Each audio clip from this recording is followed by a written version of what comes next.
Hello everybody. I'd like to talk today about the Devil card,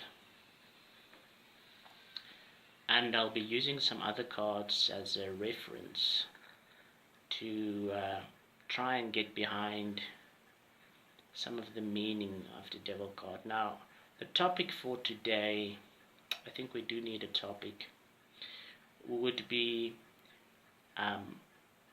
what we do with our fantasies. Okay, so usually when we have fantasies, we believe it's innocent and nobody's gonna know about it and it's not really gonna happen. Indeed, some psychologists hold it's important to live out your fantasies. It's important to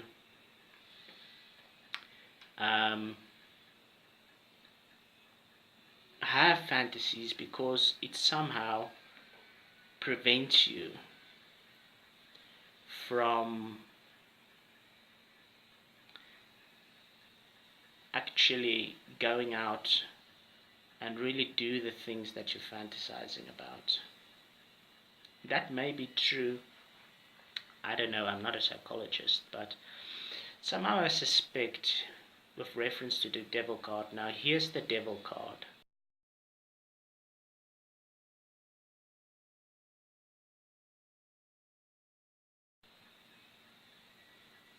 Okay, so when you look at the Devil card, you have the man and the woman, and I have a teacher that taught me the man in the Lovers and Devil card is the Hierophant or the Emperor, and the woman is the High Priestess. And he also said, if I recall correctly, the woman is the subconscious and the man is more the conscious, the traditions and the things you're used to. But for the topic we're discussing today, I want to lean to the possibility that there's a lesson in the Devil card and it's more positive than the Lover's card. Okay? So when you look at the Devil card, you have the devil sitting on some kind of stone or cube. Now there's also a cube in the Chariot. Here it is.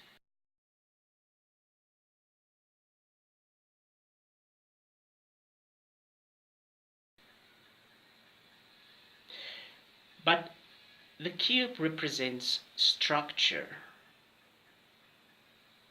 and order, perhaps even laws and justice.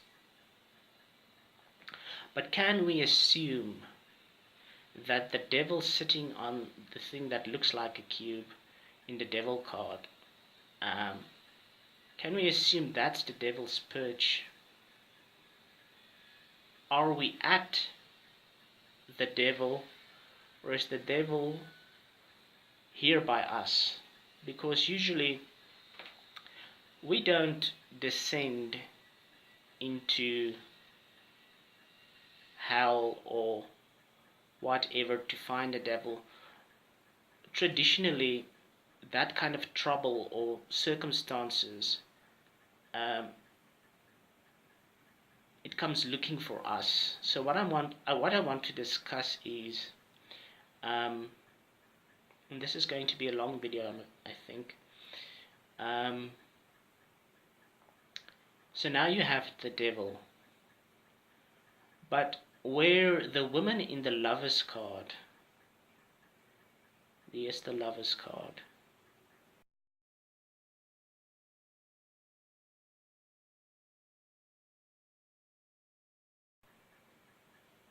Where the woman in the Lover's card is looking at the angel,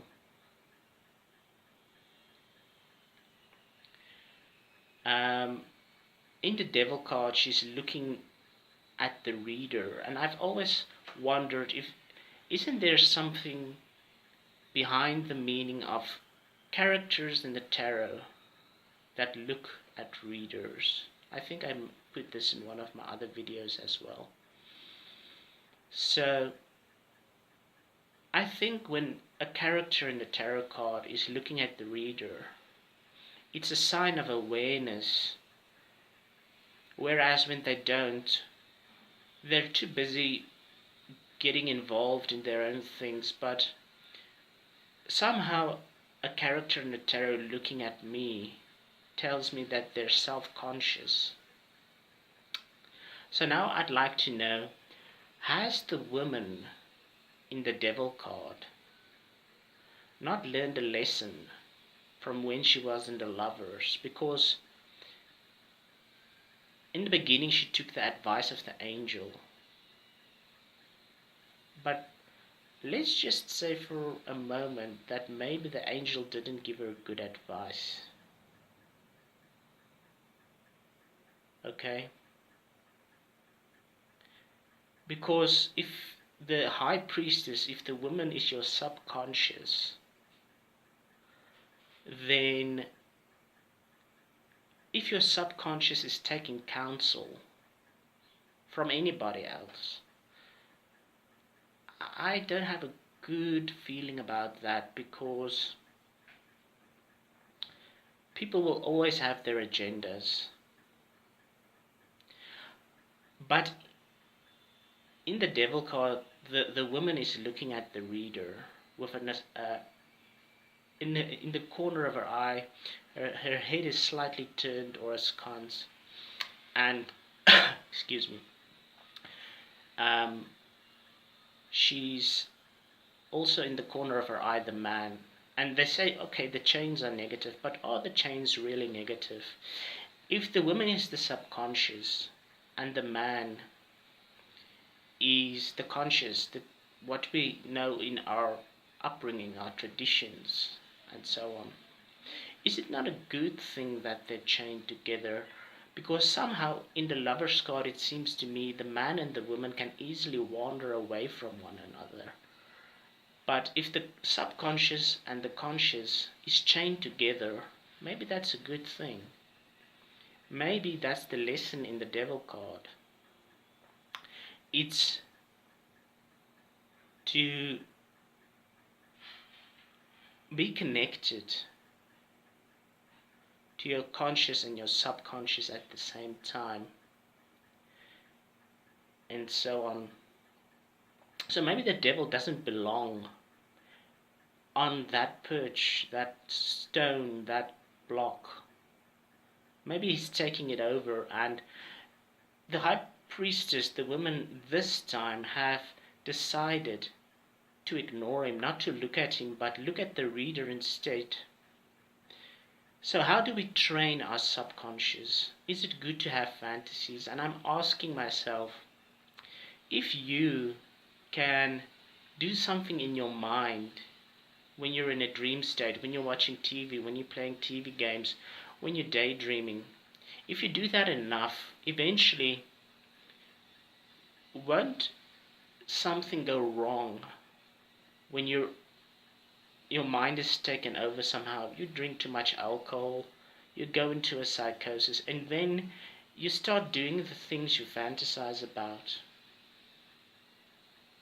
Right? Because maybe we need to train our subconscious that when our subconscious is taken over, it chooses to do the right thing because it's used to doing it. And I drew a specific card for this question. Although I'm discussing the devil, the original card I drew for the question was the Eight of Cups. Now in the Eight of Cups, if we're talking about consciousness, subconsciousness, we have the man that's walking away from the cups. Here's the card.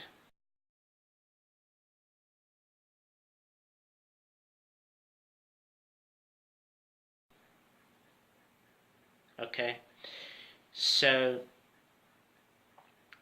the man has carefully laid out what he wants from life. But then when you look in the left corner, there's an eclipse. It seems like the moon is covering the sun. It's an eclipse. It's occulting the sun. So what do you have during an eclipse? Well, the sun comes up, say maybe 6 o'clock in the morning or 5:30. Depends wherever you live, I suppose. And then 4 hours later, you have an eclipse, so it's dark again. And you have to ask yourself, excuse me, just move this thing out of the way. You have to ask yourself, when it unexpectedly becomes night, when you go into a psychosis, when you get drunk, you're not asleep, you're not daydreaming, and you don't know it.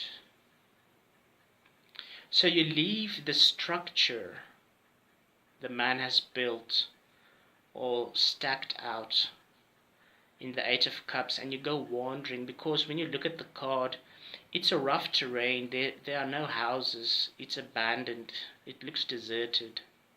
So your mind goes astray. So obviously, not taking care what you entertain in your mind is a bad thing. But when you look at the lesson the devil card learns us about this possession, psychosis, whatever you want to call it, you find that the woman has decided to be aware, and she's chained to what she believes, what she's been trained to. Structure, the block, and the man, her culture, her traditions. So when you're true in your imagination to what's right and safe and what you've been taught, maybe when you lose control, you'll also be true. And I take myself, and I'll end with this remark. Some people, when they get drunk, they do strange things. They bother people. They do things that are stupid. But I've been drunk, and I found that I myself, when I'm drunk, I'm not a different person. I stay the same.